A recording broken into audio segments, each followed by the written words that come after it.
I guess the first thing that I think the industry has to do in particular is to make diversity a priority and work hard at making it happen. I would say in the multifamily business, much like the retail business, you all have a much more compelling reason to push diversity than the office space, the industrial space, anything else, because you probably have one of the most diverse workforces, and think about who your consumer population is.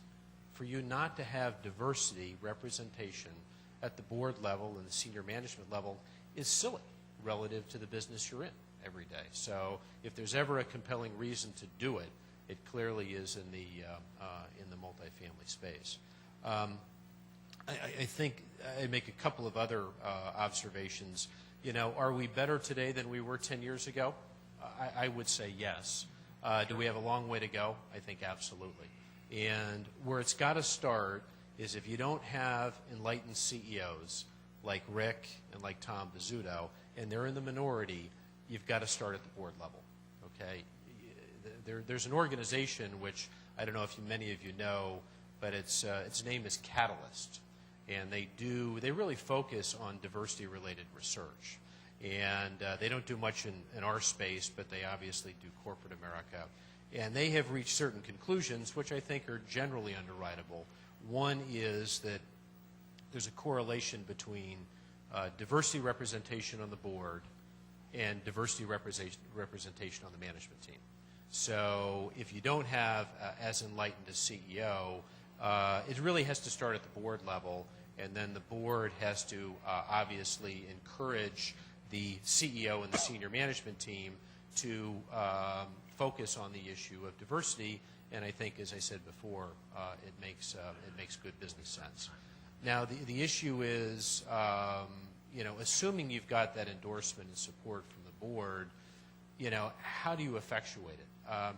If you're ultimately looking to get diversity into the CEO spot, you ultimately have to look at the functional areas that drive the business.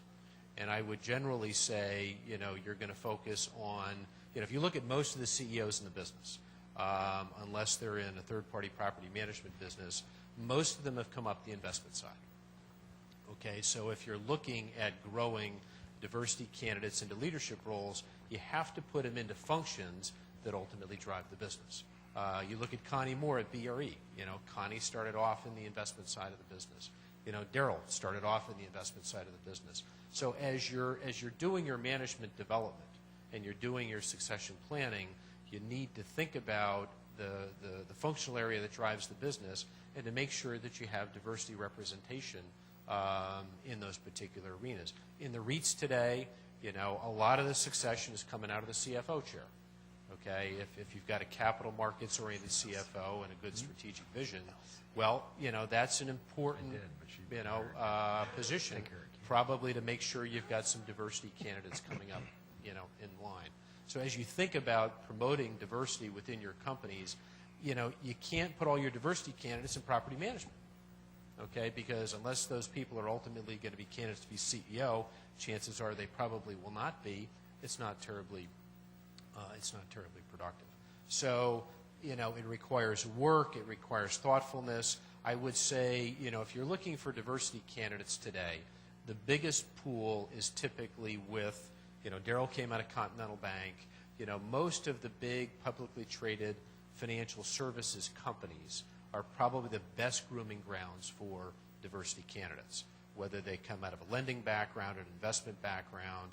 And I'm talking about J.P. Morgan, I'm talking about Prudential. They have great talent, they're good investment people. So as you're thinking about bringing talent in from the outside, focus on those organizations which historically have done it across all their businesses, including real estate.